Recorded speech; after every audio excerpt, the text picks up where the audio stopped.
This summer, Daymond John, the entrepreneur, fashion designer, and best-selling author, and boy, his books are good, you may know as the People Shark, is taking his advice on the road in partnership with Chase for Business. We're attending a series of conferences across the country. He's already started doing this stuff. He's giving advice directly to the people. Well, we got to hear more about this. So let's have the man himself speak about it. Mr. John, welcome back to Man Money. All right. Thank you. David, you are just a joy. You are a joy to have on. All right. One of the things that you talk about, and I think that people don't get, the success to business, and I'm sure you're saying this with Chase, you're the hardest working person in showbiz. I try to be. I try to out-hustle everybody else because somebody's waking up trying to, eat your lunch tomorrow. So. And that's something you teach. So is that part of your message for Chase for Business? Yeah, I think so. I started working with Chase a long time ago, and, I realized the brands that I like to work with invest in people, and they help fund people as well as educate people at the same time. And today's brands, they educate you, and when you are smarter at the water cooler Monday morning because something you learned from that brand, that's when a brand's successful, when somebody's talking about the brand when the brand is nowhere around at the moment. Well, that's what they do. But you are the brand, right? That's one of the things you teach us. Yeah. You are personally the brand, absolutely. And, one of the reasons I work with them is when I was starting out, I didn't know what a banker did. I didn't know who my banker was, right? And I think that as an old establishment such as Chase and a lot of the banks, they're changing the way things are done. They're going out into meeting the people. They have a Chase business truck. They're having consumer trade shows where people are coming and seeing like-minded people and finding out what is about finance? Do I need money now? Do I need money then? What kind of structure should I have? And I think that's important because I was too intimidated to walk into the bank when I didn't have any money and start asking questions. Well, I think that if we follow you on Instagram and read your books, we do get an idea. On Instagram, you had quite a great note. You talked about how basically don't quit your day job. No. You want to do something great on Shopify? Yeah. Do not quit your day job. And you speak from experience. Yeah, I worked at Red Lobster for 5 years while I was starting FUBU. I rented out every room in my house to a bunch of people so I could pay the mortgage. And listen, I just worked 20 hours a day. That's it. Some on Red Lobster, some on FUBU. But you know what? After 5 years of $30,000, a year in Red Lobster, I still made $150,000. I had my medical covered. I was taking home all the shrimp and eating them. And you know what? I would have had to do $2 million in FUBU to come away with that same amount of money. And trust me, I didn't do that. But I found all the problems in the business, and I kept my day job. And thank God I'm You didn't do too many schooners, did you? No, not at all. The schooners, they can put you under very quickly.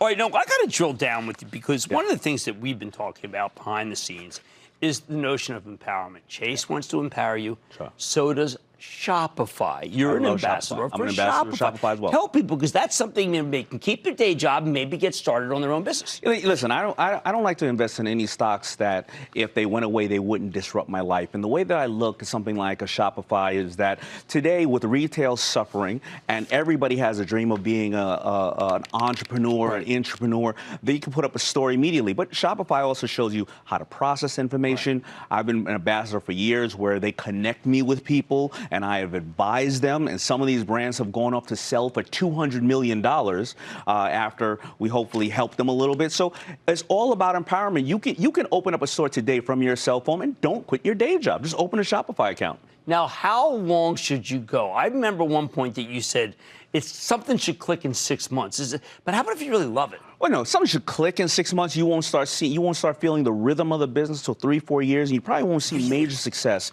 until 6 or 7 years. Most of the brands that we know out there that we've seen, their overnight success is still 6-7 years. You start getting that rhythm, you get kicked down, you get kicked in your teeth, then you come back, you move from this platform to another platform, and that's what I'm seeing. It's about 6 or 7 years till you see real success, but it's about the first 2 to 3 years you start getting into your rhythm, and that's why the IRS lets you write it off after a certain amount as a hobby. Good point. Now, let me ask you about one that I want to know if it's in your wheelhouse to tell me if it's right or not. Yeah. I had dinner with the guy who runs Beyond Meat.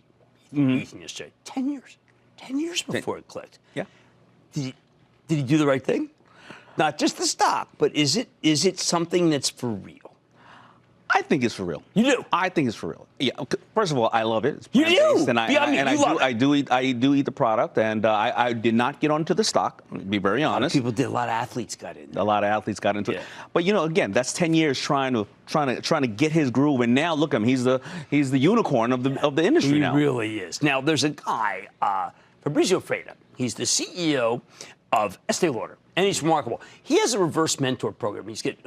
he makes a couple days a month. His employees, his executives, work for their assistants. Nice. Don't you think that's brilliant? My entire staff, most of them started off as interns, number one. Okay. And they are much smarter than me. And, listen, here's where I see the separation. A lot of the people in power are 40 to 60. They're manufacturers, distributors, whatever the case is. But the people communicating to the consumers are 10 to 30, right? So if you start to realize how these kids are, how the new consumers come in, what do they want to know about their brands and how are they purchasing it? Once you get to know that, then you add the fundamentals of what you know into the current way they're doing. Become a new platform.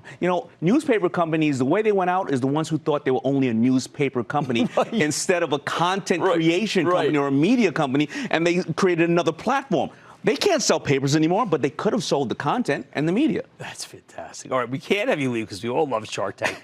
Give us an insight on one of the companies that's really working like clicking. Give us a good feel. My best company is a company called Bombas Socks. They came on doing $800,000 a year. Now they've done, I think they're doing $100 million a year. They stayed focused on socks for 4 to 5 years. Now they're rolling out with T-shirts. And every time you buy a sock, they give one to the homeless or the person in need. And they've given away almost 20 million pairs of socks. So people feel good about buying them and they want to talk about them when they buy them. Impact per share. That's what we're talking about. Purpose. That's right. Purpose matters. Yeah. You are a hardcore, hardworking businessman, but you're not afraid. Purpose is key. Is it. Purpose is it. Oh, you are the best. All right, that's the people shark, Daymond John, who does so much. Look, I'm just going to say it. He does more for charity than anyone who's watching the show, and it's helped more people start their own businesses and empowered them. Thank you so much. It's great to see you.